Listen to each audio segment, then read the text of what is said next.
Hello and welcome to Coast to Coast Purview. Oh, it's all new. It's all brand new. Well, it's not really new, but it's different. New enough. Welcome, everyone. How are you today? Yeah, can't complain. How about you? I'm pretty good. I'm pretty good. We've had a few updates since the last time we spoke. It has been a big month, I think. I guess we'll just kick off with introductions then, right? So I am Beau. I'm a technology specialist based out of Perth, and luckily I am a lover of rebrands. So this is right up my alley. How about you, Lou? Yeah, Lou McCurry, I'm Beau's colleague over here on the East Coast in Melbourne. Also a lover of rebrands, but also an avid musician as well when I'm not doing this. So let's cut to the chase, Beau. We've got quite a bit to talk about. Most of you, We or do. some of you out there, I hope will have seen some of our blogs and announcements, so you might have a bit of a clue as to what we're talking about. But let's have a quick look at what we are talking about. And what we're talking about, of course, is the fact that your purview, in other words, the data and the data estate that we're all responsible for, is expanding. It's been fragmenting. There's been risks. In the past, we've referred to this as data governance, but now we're using the terminology of purview, which I think is actually a good choice of word, Beau, but we do need a bit of a definition of the word purview itself, do you think? Yeah, I think so. And I think like a lot of people will know I'm not a big fan of when we were calling it compliance anyway, because it covers so many more aspects of it. But I like Purview. I think it's a good rebrand. I think it's more accurate as to what we're talking about. And really, it's that definition of it's everything that you're looking after, the entire purview of the data estate. Like data's everywhere now. It's not like just in Exchange. It's not just on premise anymore. We need to make sure we're protecting it everywhere. So I think that Purview rebranding is probably the right direction for it. Yeah, agreed. And whenever we talk to any customers or anybody else, we're talking about what everything that falls within your purview. And the point of this slide, of course, is that, the challenge we've always had is that it's always been expanding, right? And on the next slide, I think we've got a little bit more sort of definition, if you like. So it's a comprehensive solution or comprehensive solutions to help govern, protect, and manage a data estate. Purview in itself, to be clear, isn't a new product. We're not announcing a new product here. It's a family of products, just to make things a bit, I think, simpler. And again, the next slide, I think, brings this together even clearer again. So on the left-hand side, all of those individual solutions should be very familiar to everybody joining us today. Information protection, data loss prevention, data lifecycle management. Just think in terms of Microsoft Purview, information protection, Microsoft Purview, data loss prevention, and so on. So really, we've been half joking about rebrand, but the reality is, in terms of our offerings and our solutions, it's the same solutions we know and love. We've got a new family name. Yeah, that's a key thing to note. They're not new products. We've got a lot of new announcements for those products, and they're tied into it, but the products themselves remain the same. We're just going through this consolidation exercise to put them all under the one banner. Just like how we've got Defender for security, we have Purview for that, the old compliance stack. Perfect. Actually, speaking of new announcements, Beau, there was something you wanted to bring up today, right? Yeah. There's two different things that I found pretty interesting. The first is Endpoint DLP for macOS is now generally available. So that's something heaps of people have been asking about. I think the minimum version is Catalina to run it, but most people are using that now anyway. So that kind of gives us that full picture. And I guess the second one is that we've got multi-stage retention coming out in public preview in May. So this is when something reaches the end of its retention period. We used to only be able to delete it or archive it, things like that. But this way, now we can also add a new label onto the file itself at the end of the retention period.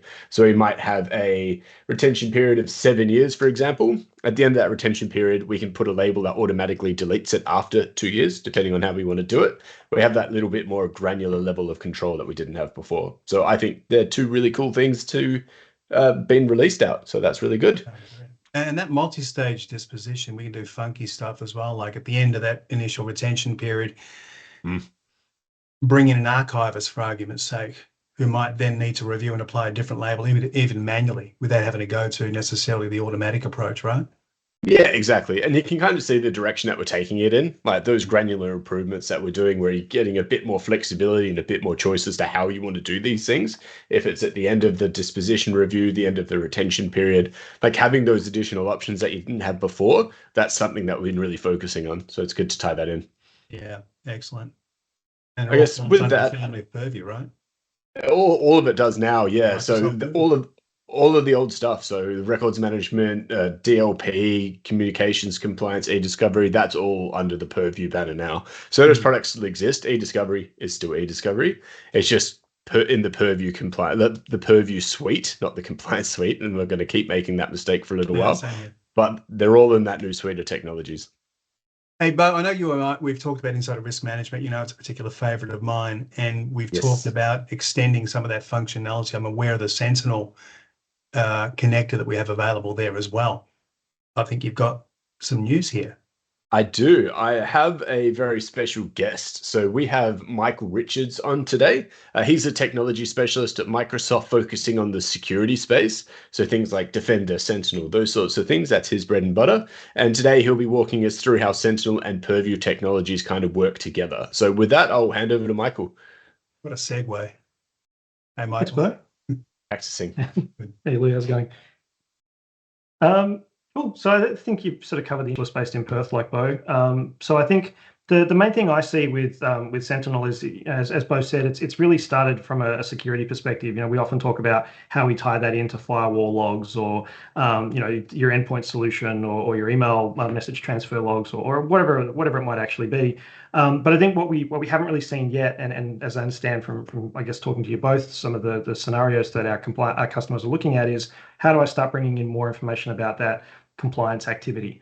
And obviously you have a lot of compliance activity that's coming through the Office API anyway. So that the management API, if you're doing the Office 365 audit log, that's giving you all of the information on, you know, assigning labels, or DLP events, or communication compliance, or all of that kind of stuff is captured in there anyway. But I think as we start to see more of that adoption around the Purview products, and bringing that into Sentinel, as you mentioned, we launched the Insider Risk Management solution back in November, I think it was, and that's really giving you some of that connection, being able to say, let's take the events that we're seeing in Insider Risk Management and raise those as alerts that we want to see inside Sentinel, so that we can then go and triage that just with any other security incident that we have in the environment. And we'll get a bit of a walkthrough today, right? Yeah. I thought I'd just show you a couple of things. I'm not going to go through the whole thing in depth. I think some of the queries, obviously, you know, we've got demo environments, so the data is not necessarily the greatest, and it does take a little bit of time to load some of those queries. So I do have a couple of things that I've sort of staged up that I can show you. But yeah, absolutely. There's a great article too on the Insider Risk Management solution that we'll get, I guess, Beau to put in the show notes. So Michael, I'm curious as to, sorry, Beau, I'm talking over the top of you. Right? First of many times.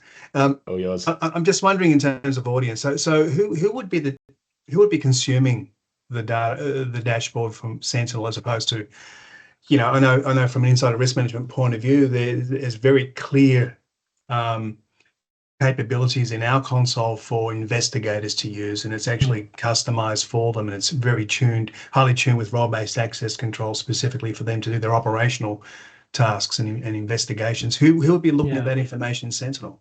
Yeah, well, I think that's a really good question. I guess the way I would look at it is, Sentinel is there for the security operations team, the security analysts, looking at that overarching sort of view. And so if we are doing that incident, you know, we can take what's happening with insider risk management, and we can take what's happening with, I don't know, our firewall traffic, and we can take what's happening with, you know, whatever other product we might be using, and we can start to bring those together. Now, whether that's happening through correlation, or whether that's just happening through our own advanced hunting and saying, you know, I want to look at what's happening over here at the same time as I'm seeing these alerts in risk management, you know, whatever that looks like. But you're completely right, and that's a really good point. We've made these investments in these consoles that have this very tailored experience. So the same sort of thing with the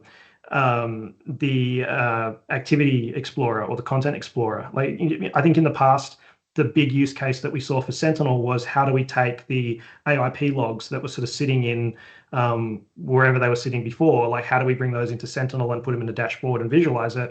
You don't necessarily need to do that, because you've got that in the Purview portal now, in that Activity Explorer, and you can do a lot of that reporting. So the people you were talking about, the people doing investigations might use that particular experience. Still, this is an extra capability that the security analysts can leverage. Yeah, because I guess by the time an alert will surface in Sentinel, concurrently I can open a case within Insider Risk Management, and then we can have that really fine-tuned control over who actually gets to see not just the events, of course, but open up documents. I mean, there's some real privacy issues there, of course, right? But while I'm doing those investigations in that portal with all that tight role-based access control, that correlation you're talking about can be happening with the SOC team, yeah, in Sentinel. Yeah, absolutely. Yeah. Okay. Yeah. Cool. Cool. All right. Well, I guess I'll just jump straight in and show you some of the experience. Yeah. Okay. Yeah, Seeing got the console up on the screen. Excellent. Yeah, so I guess what you're seeing at the moment is just the demo, the overview screen of Sentinel just in my demo environment. So I thought I'd just quickly start with the data connectors, because I think, when I talk to customers, probably the first thing I've seen people do is, I've got Sentinel, now I want to start bringing things in. And so you come into the data connectors and you can see there's 123 of them that are there, and maybe I'll look for the ones that just came from Microsoft to start with. So let me just quickly do this. This is one of those things that we get a lot with Insider Risk as well, or the 365 suite. What stuff can I connect into this to give it more telemetry? And it's one of the big products things. Yeah, exactly. So you can see here, filtering on Microsoft. I've already got a bunch connected, but it doesn't really matter for the purposes of this. You can see there's a bunch of different things here, and as we scroll through them, you're going to see that there's not at the moment a whole lot of stuff that really says compliance or purview or that sort of thing. So you can see there is this one, Azure Information Protection, which is in preview. But if you click on that, it's going to tell you that this is being deprecated anyway. I forget where that message was. Maybe if I open the connector itself, but that was really about those old AIP logs, as I said, and being able to visualize them here. And we don't really need to do that anymore with the Microsoft Information Protection capabilities. So you'll see as I scroll down, the next one that really sort of resonates is this one here, the Microsoft 365 Insider Risk Management, which again is in preview, but as we all know, this is the way Microsoft does things now. You can release things in preview, people can start using them, but obviously, don't let that stop you, the fact that it's in preview. At some point, we just decide that it's stable enough and it's officially There's already a few people using it. Like I've already got customers using that connector now, so don't be put off that it's in preview. Yeah, exactly. So if I open that up, you'll see, and I've already connected this one, but again, it kind of gives you the idea.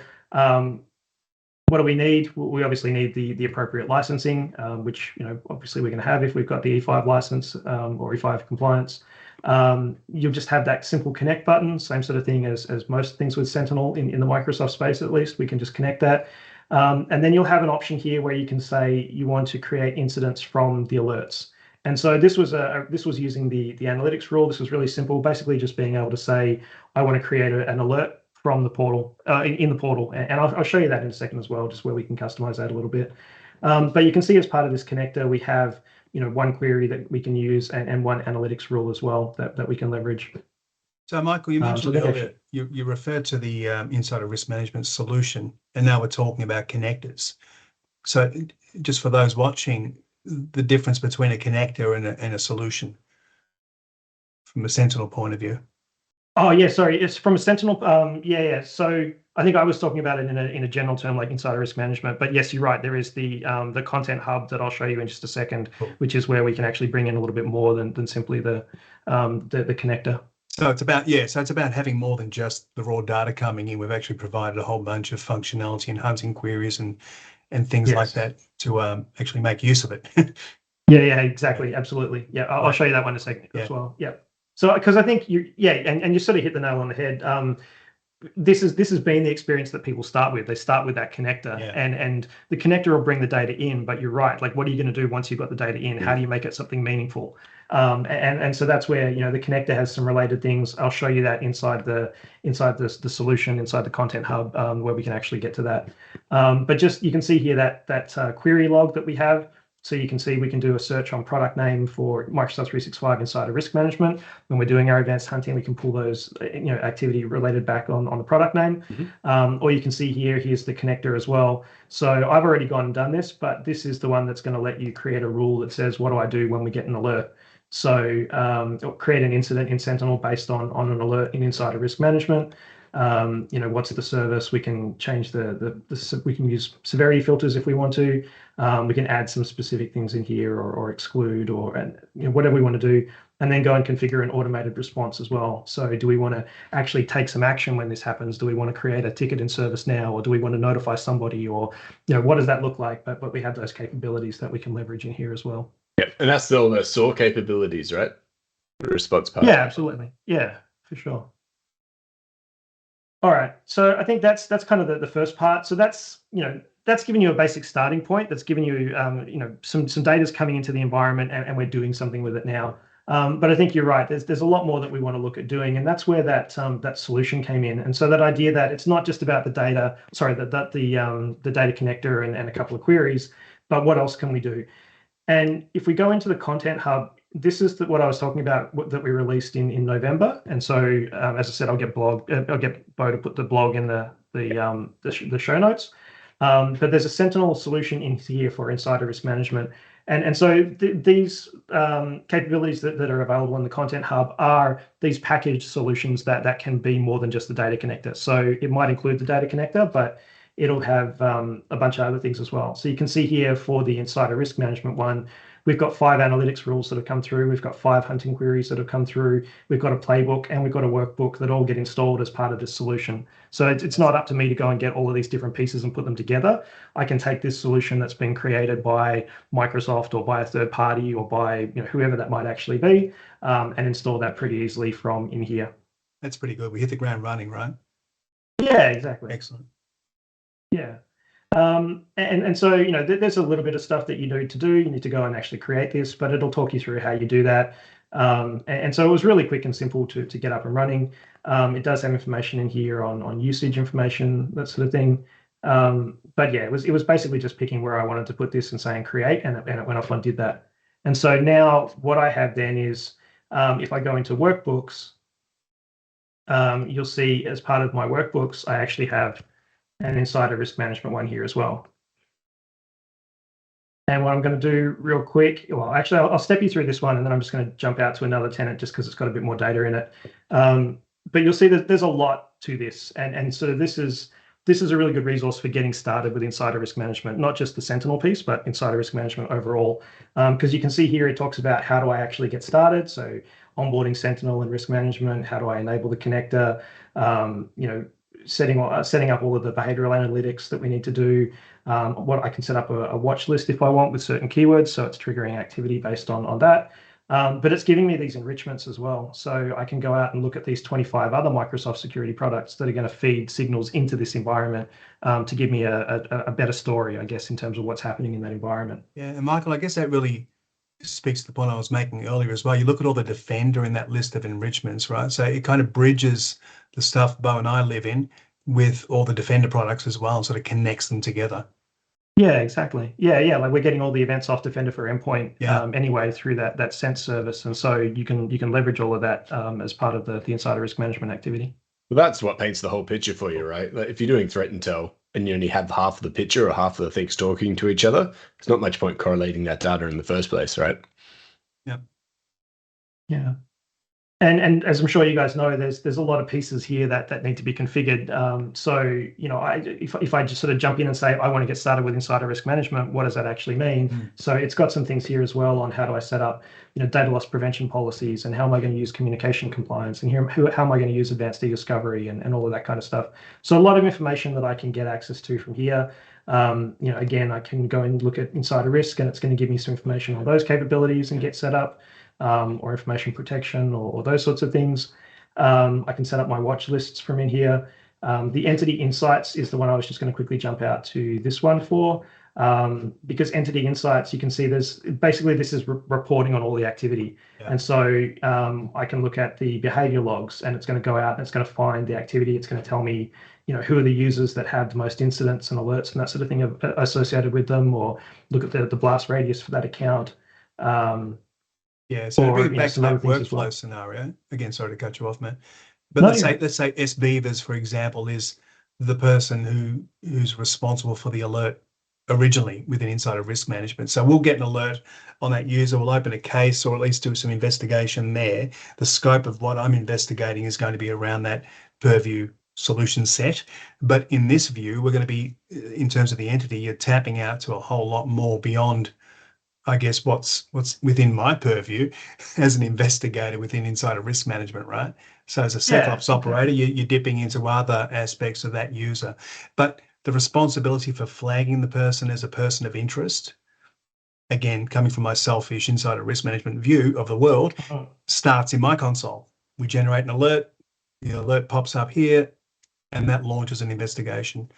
Not always, but yeah, because I can see sign-ins, Azure activity, for example. I wouldn't see any Azure activity from the insider risk management console. Yeah, and again, that's kind of where that SecOps view comes in, because they're looking at all of these things. They're looking at the Azure AD identity protection alerts, and so as we're looking at the timeline of that incident, starting with perhaps a phishing email, and then compromising the user, compromising the device. Now you're actually signed in as that user on that device and doing things like it looks like it's that user taking action, and so that could potentially be how that malicious actor is exfiltrating data out of the environment. So that's going to show from your console. But you're right. I mean, the other thing is we have the ability here to open an insider risk management case directly from here. So giving you that jump back into your world from the broader SecOps view, if it looks like something that's. I didn't notice that, and that's interesting, because whilst we're in the alert state, I don't have a case yet. So we're not investigating yet in terms of pulling in additional investigators necessarily. So I might want to sort of qualify what I'm seeing and run it by the SecOps team. And then at your end, you go, yep, I'm seeing stuff here that warrants a case as well. Kick that off. And then at that point, I get a case in my console, and then away we go. We're actually looking for the sensitive information and other behaviors as well in parallel. Yeah, cool. Absolutely. It's commonly two different audiences as well, right? Yeah. The insider threat team's not necessarily going to care about the scene and the different things that a SOC team might. So it's just being able to surface those events to the right audience in the right place. That's kind of the key part. Yeah. Yeah, absolutely. So I think I kind of quickly stepped through some of these things. But you can see that there's a lot of functionality that's sitting inside that solution and giving you a launching point off into other areas. And then, of course, because we have all of that information there, we can start doing our own hunting queries and correlating, from different sources and saying, I want to join from, this data source that's come from an on-premises, I don't know, firewall or print queue or whatever it is, tie that into the activity that is coming out of the insider risk solution itself, and present that back in hunting queries. Yeah, that's kind of the key. I know we spoke about this earlier. So the originating alert might be because I'm doing some unusual printing of sensitive information. Within insider risk management, we're picking that up from the endpoint auditing that we've got enabled, so we can see that. But I'm only seeing as far as the endpoint device. I'm not seeing that print job hitting the print server itself, or seeing the file server at the other end of it. And I presume at this end, you might be able to pull in via connectors some of the other data to confirm, yeah, Lou hit print on those confidential documents. We know he hit print because I can see that at the endpoint. We now know and can confirm that it went to that print server, and there's the print job itself. Because it may have been sitting in the queue on the print server for a couple of weeks, for argument's sake, and then I go off and turn up overnight and release the print job and take my hard copy away with me when there's no one about. Yeah. Not that I've thought about doing that before, of course. It's just one of those. It sounds pretty meticulously planned. Yeah, as I was saying it, I'm thinking, oh God, okay. Cool. So I think, absolutely, you're right. So I've only just touched on it. As I said, there's a blog post here that takes you through all of these, and it has screenshots, which in some ways are a little bit better to demonstrate, because you're not waiting for the query time to load in the demo. So definitely encourage you to go and have a look at that and start playing with it in your own environment. There's an article here as well. Sorry, that's Content Hubs themselves. So again, it kind of takes you through like what is the Content Hub, and why would you want to use the solutions that are available in there. Actually, what I've realized that I've lost tab on was just the API reference, because I wanted to show you the activities that were in the API in case people hadn't seen those before, and just remind you that all of those activities, like sign in and view things, or edit, or create a transport rule, or DLP activities, all of that sort of stuff sits inside the audit log, and is available through the Microsoft 365 Management Activity API. And so that's all available in Sentinel that you can query. And finally, I just thought I'd quickly mention this offer around the E5 activity, or sorry, the E5 credit, I guess, for Sentinel. So this was something that we kind of had previously, and now it's available to everybody and pretty easy to get started on. But this is basically helping you with that idea that we want to bring in the data. And so this, if you've got E5 licensing, that is obviously E5 or E5 security. It's not the E5 compliance licensing, but this is giving you a 5 megabyte per user per day allowance, essentially, to ingest data from Azure Active Directory, from Cloud App Security or Defender for Cloud Apps, Shadow IT discovery logs. Information protection, maybe not so much anymore because we have that through Microsoft Information Protection and the API, but also the advanced hunting data, which is all of the data coming off Defender for Endpoint and that kind of thing. Now, obviously, some of this stuff like the Office 365 audit logs, where a lot of the compliance activity is going to be recorded, is always free. But just something to be aware of, in terms of how I'm planning about bringing data into the environment. What's it going to cost me? Understanding that if you want to go and turn Sentinel on and play with this, these data sources are not going to cost you for that ingestion, and you've got this revenue credit that kind of covers the ingestion of these things as well. So it kind of really lowers the bar for people getting up and running with Sentinel, because it's not a huge cost that you're going to have coming through when you turn these things on. Mate, I'm looking at that list and I'm thinking the cost is not much. Because frankly, the bottom 3 bullet points there, if we're already getting the Azure activity logs and Office 365 audit logs and the alerts, which is what we're sending from IRM, and then you sort of add to that the additional stuff at the top of that 5 megabyte per user per day allowance. I'm struggling to think what more we need apart from other connectors, of course, but that's a very low cost of entry right there, right? Oh, absolutely. I mean, it's probably just worth noting that Sentinel does have a few different ways that you incur cost. And so the ingestion is one, and there's sort of the log analytics and the Sentinel piece for that. There's the retention. So, obviously being able to store it for 90 days is fine, but if you want to store longer than 90 days, then you're going to pay for that cost. Sure. And then also the sort of the SOAR component, like as it's actually doing things as part of the playbooks, there's a cost there. But yeah, you're right. In terms of getting started, you can see we have these things that are available for you. So you should be able to get started on this at a really, very, very low cost. And there are tools in Sentinel as well for tracking that cost and predicting what that's going to be as the data volume increases. There's a workbook where you can take into account the number of E5 licenses that you have, and it'll tell you what that credit offset is. So yeah, really easy to get started on it. I think another thing that's pretty cool is I always spruik the GitHub that has all the hunting queries and stuff for Sentinel. So if you're looking for some of the hunting queries specifically, there's a really good GitHub. I'll drop it in the notes. It's a great one. It's a huge one. It's got heaps and heaps in there. You just grab those, change the queries if you need them to, and then drop them in. So they're really good. Yeah, absolutely. So yeah, I mean, as a quick sort of run through, that's kind of what I was thinking that I'd show you. Obviously, there's a lot more to it, but it's because it's a new kind of conversation. I just thought I'd drop some things in to tease people a little bit and get them to start looking at it. And then we have whole teams of people that can help with getting value out of this kind of thing. Yeah, and just play with it. Sorry, you've encouraged me to check it out, which is awesome. Excellent.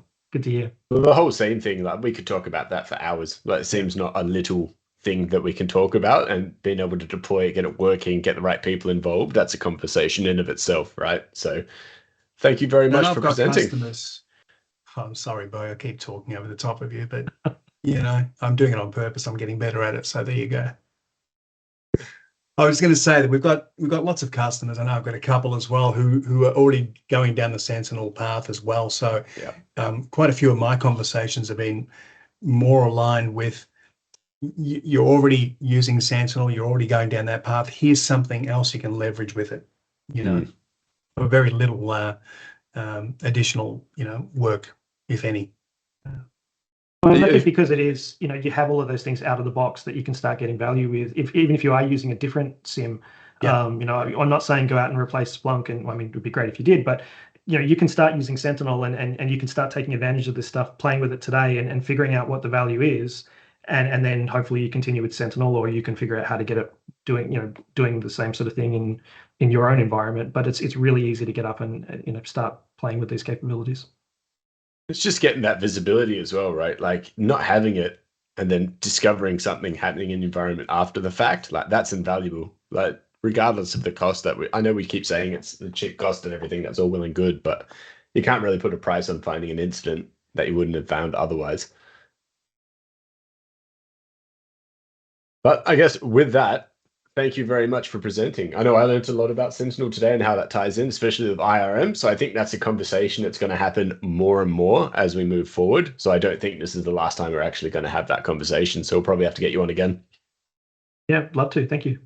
Yeah, for sure. All right, easy. Well, with that, I guess we've got our toy box segment next. This is about, we're going to talk about something that's interested us. It doesn't have to be IT, it doesn't have to be security. We can show it off if we have it available. We can talk about it if it's something that interests us, like a TV show. So I hope Michael has prepared, and I haven't just put him on the spot. So he's going to have to do it after me and Lou. So he's got about 45 seconds to figure something out.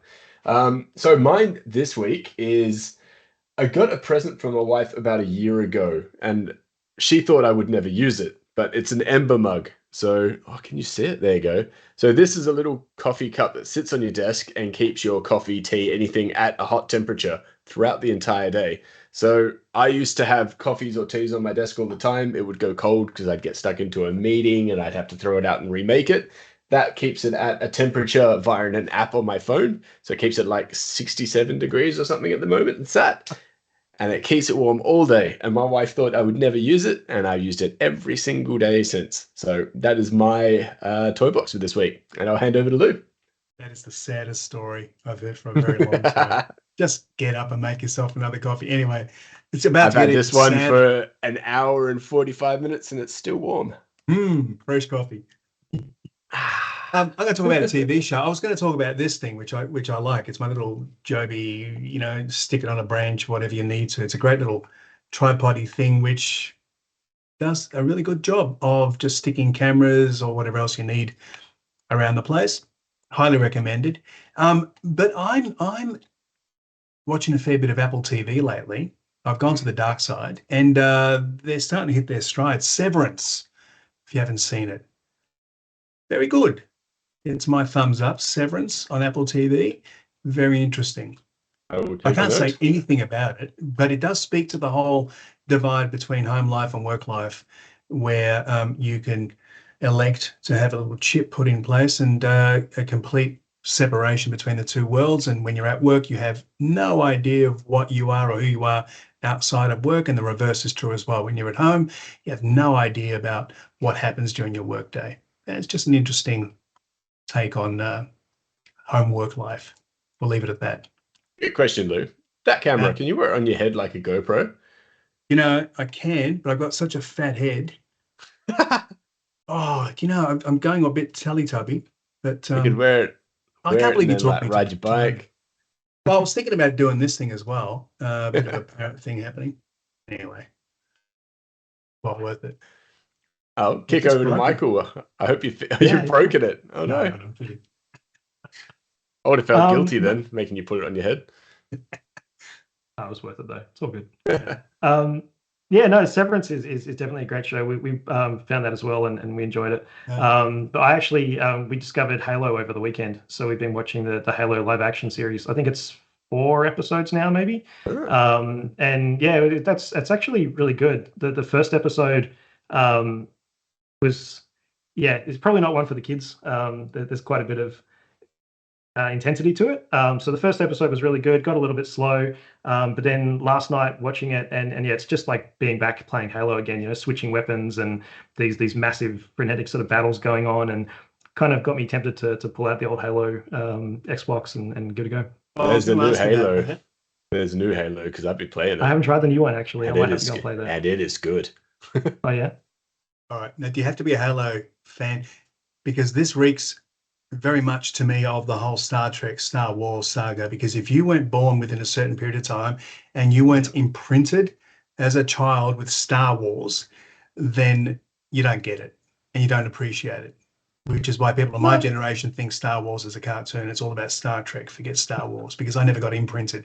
So is Halo a bit like that? Do you need to have been imprinted by the games to get anything out of the show? I don't think you do. I don't think you do. I think it probably stands on its own. I mean, obviously, looking at it, you know, familiar with that familiarity of the game, you sort of know what's going on, or you're looking for certain things, or whatever. But no, I guess it kind of explains where the Spartans came from, or what's going on, you know, who the Covenant is, all that kind of stuff. So I think you could sort of get into it if you hadn't played the games. All right. And the games have aged well. Just saying, you could still play them.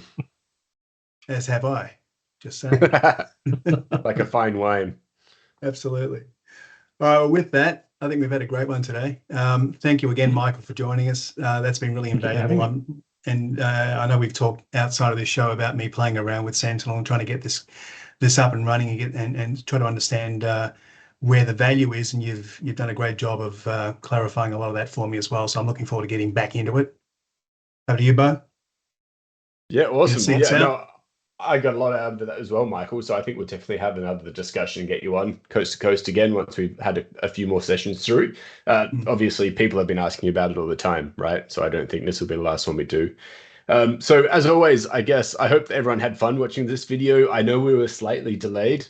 That was my fault. So we'll put this out shortly. Yeah, we kind of all did it. But I'm looking forward to seeing everyone next time, and we'll announce the guests beforehand like we always do, and we'll go from there. All right. Thank you. Yeah.